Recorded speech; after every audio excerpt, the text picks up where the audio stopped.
Attention to competition in register resolves confounds in Philippine NP interpretation. What's that all about? Okay, many approaches to Philippine type alignment systems rely heavily on the way certain arguments naturally obtain a definite or an indefinite interpretation.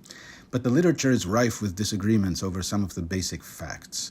It's long been noted that the ang phrase, or pivot in Tagalog and its equivalents in other Philippine languages receive a definite interpretation, and the actor voice receives a typically indefinite interpretation. However, Sabag 2016, for instance, argues that actor voice objects freely take specific readings in Tagalog, and Paul et al. And Collins 2019 argue that ang phrase definiteness is defeasible and doesn't come from ang itself.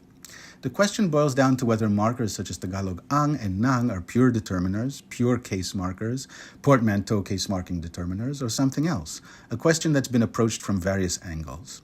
I'll argue that they're portmanteau case marking determiners and that attempts to derive their interactions with definiteness purely through syntactic position are doomed to fail.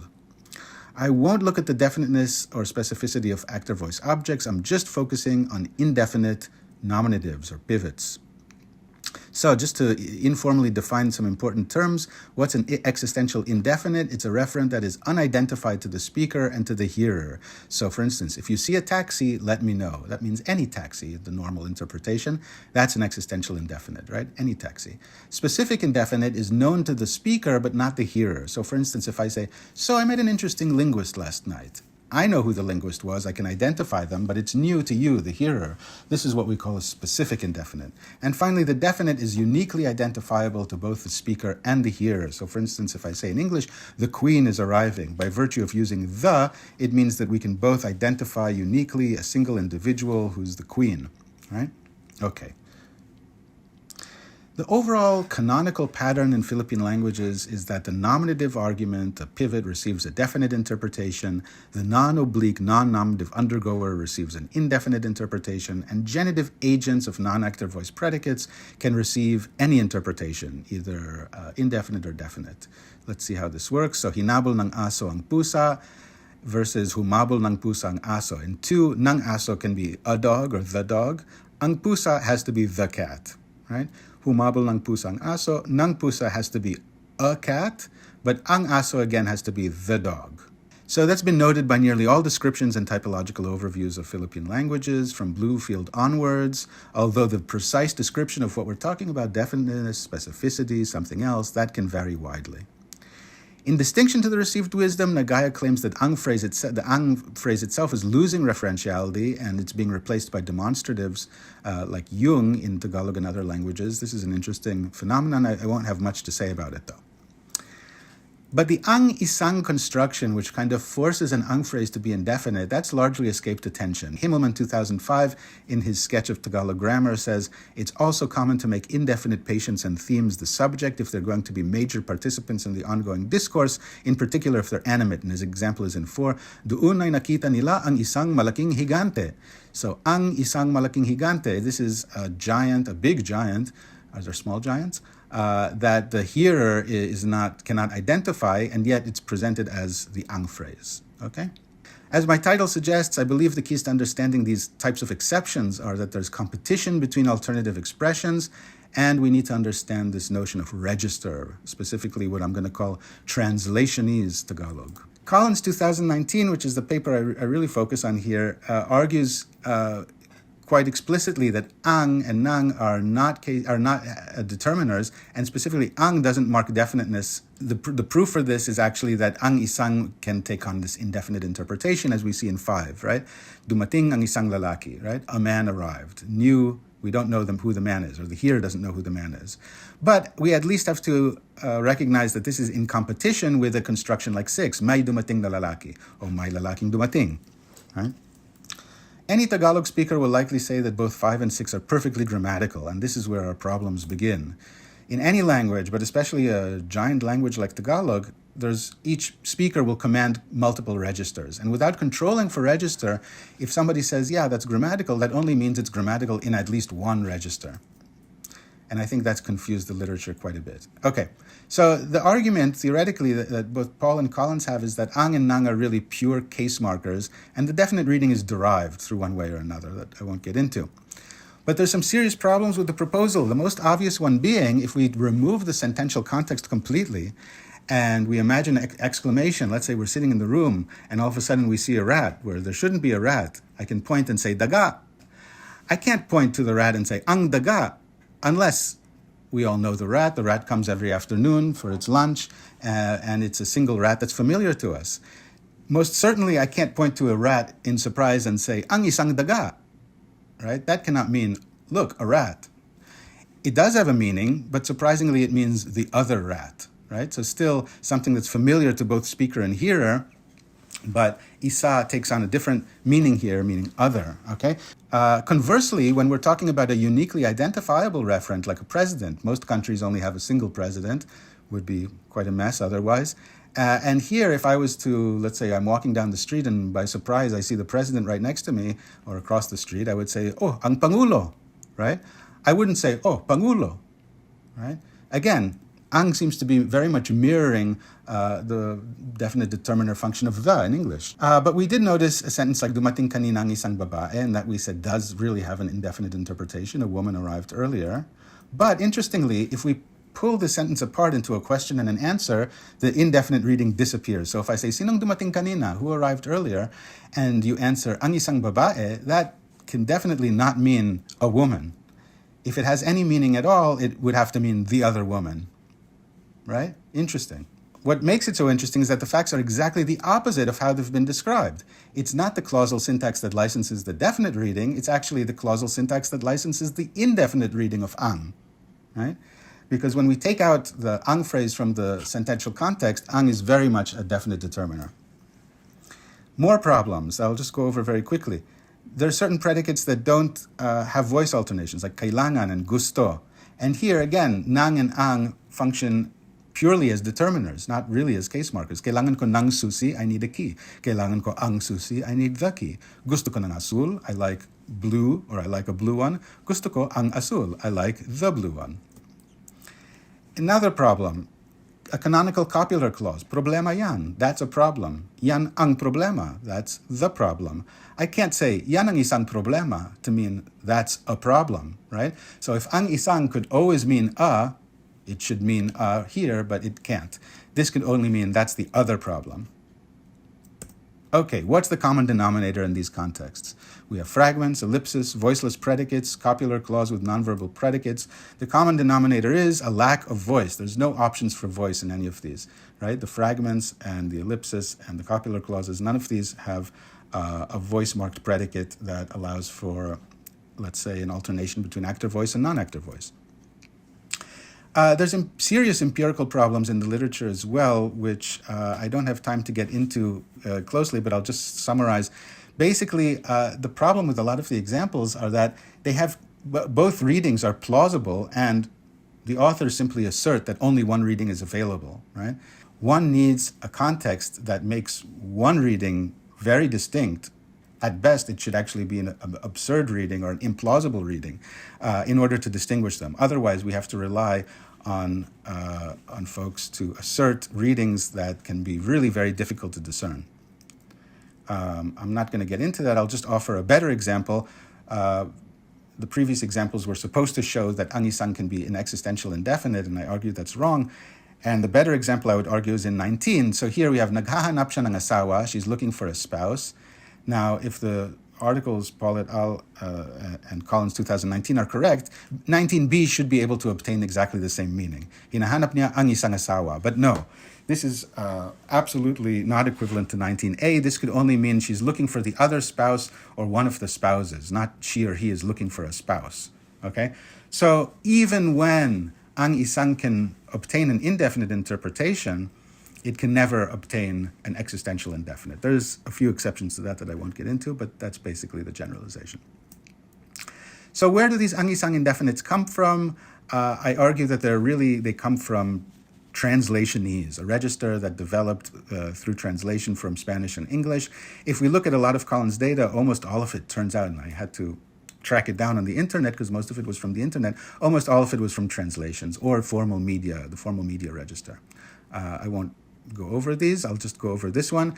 For instance, unggoy nakawala, kinagat ang isang bata. This is clearly a newspaper headline. It has the syntax of a newspaper headline. It's very different in many respects from spoken Tagalog for many reasons, one of them being that ang isang bata is a novel indefinite being expressed as an ang phrase. Okay. Another example of a poor translation of a religious tract about a girl who went to hell and came back to earth to warn us about our evil deeds. And in this English religious tract, the sentence is, "But I didn't see a reflection of myself." And this is translated as, "Subalit hindi ko nakita ang isang larawan ng aking sarili." This is a horrible translation. I don't think any Tagalog speaker would be able to translate back into 27 from 28. At best, this means I didn't see one of the pictures of myself. And yet, it's taken as empirical fodder for a new linguistic analysis of ang isang, right? So this quickly devolves into a comedy of errors. All right, moving right along. I'm going to give an analysis that I unfortunately don't really have time to explain in detail, but I'll give you the outline of it. It's kind of an optimality theoretic analysis. So you have an undominated constraint that just says cooperate. This means if you have the means of expressing a definite argument as definite, do it. If you have the means of expressing a novel argument as indefinite, do it. Anything else is a violation. You have another constraint. Only familiar things should be put into the ang phrase, or the nominative. And then you have the third constraint, which gives us this distinction between the registers, which I call translational congruence, and that says an input expressed as a transitive clause in the contact language is expressed with an undergoer voice in the Philippine language, or the target language, and an input expressed as a plain intransitive clause in the contact language is expressed similarly in the target language, right? Obviously, this is informal, but it's a kind of structural, it imposes a structural congruence between the contact language, English and Spanish in this case, and the target language, Tagalog in this case. With that, we have two little assumptions, which are interesting in their own right, but I'll take them as assumptions that there's existential closure over actor voice objects. So, humabol ang aso ng pusa gets an existential interpretation by virtue of this process. And isa, one of its magic powers is that it can coerce a specific indefinite reading from an ang phrase, right? That's an interesting question. How it does it, we won't get into that. So just a brief look at the analysis in action. Let's say we have as an input this basic argument structure of habol, chase, a familiar aso, dog, and a novel pusa, cat, right? So in English, the dog chases a cat. And the output is, and we have in competition different voices and different ways of expressing this. So in A, we have humabol ng pusang aso. This actually doesn't violate anything. Everyone is happy. The nominative argument is familiar. That's good. Congruence doesn't come into play at all in spoken Tagalog. And it's cooperative because ang is marking something that's familiar, and nang pusa, by virtue of existential closure, is being marked as new. Okay. In translationese, we have the same situation, but this congruence constraint comes into play. You have the normal argument structure input, but then you have the English or Spanish expression of it, the dog chases a cat, and this constraint is going to impose some congruence between the dog chases a cat and the Tagalog winning candidate, or the candidates. What ends up winning is hinabol ng aso ang isang pusa. Why? Because the dog chases a cat as a transitive clause is being equated with the more transitive non-actor voice construction in the Philippine language, right?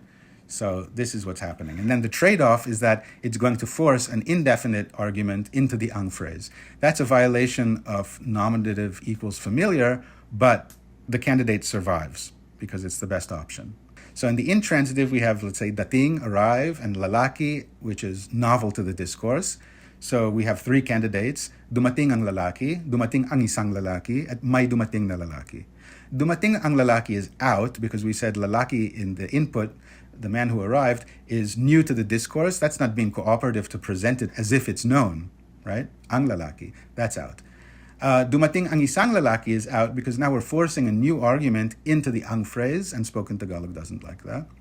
So the winner is may dumating na lalaki. We're embedding the whole thing in an existential. So the main predicate is really the existential may. In translationese, however, the same facts obtain, but now congruence plays a role.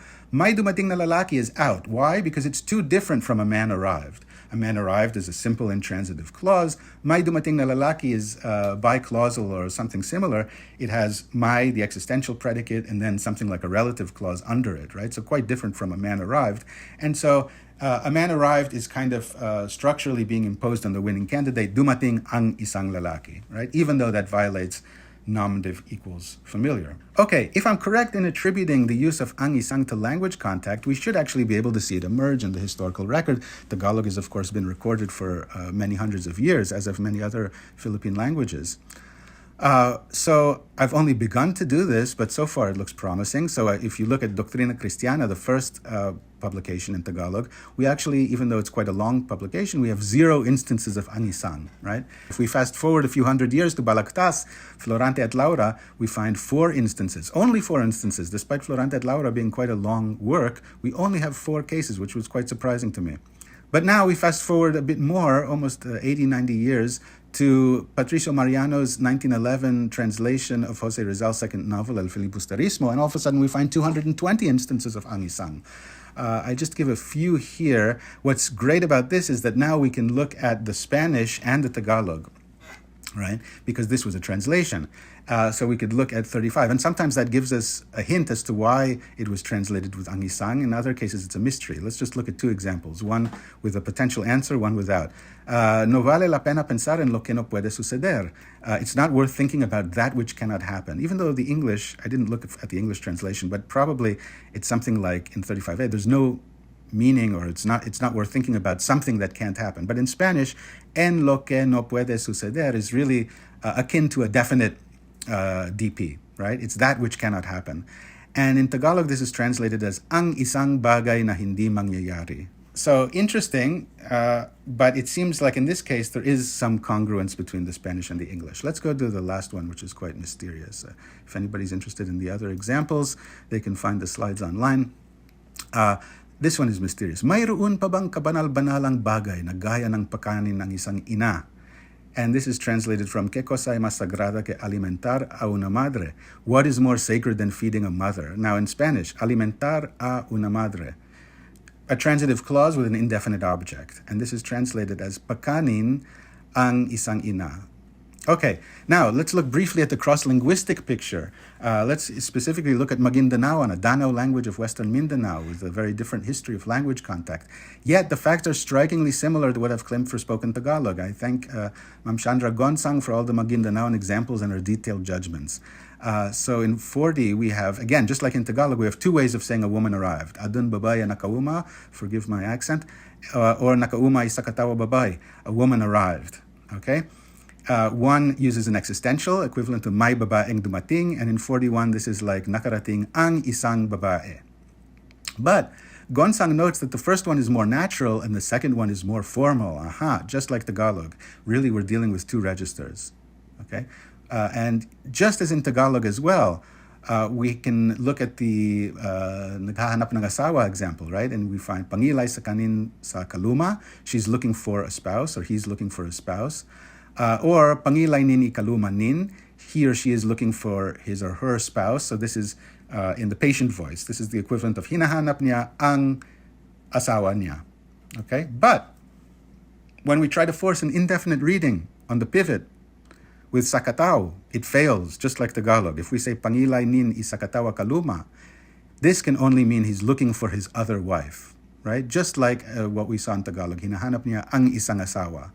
I don't think I have time to go deeply into the other examples, the cross-linguistic examples I looked at. Basically, I used the Bible as a multilingual corpus as well, looking at certain passages that had a clear either a transitive clause with an indefinite patient or an intransitive with a indefinite subject.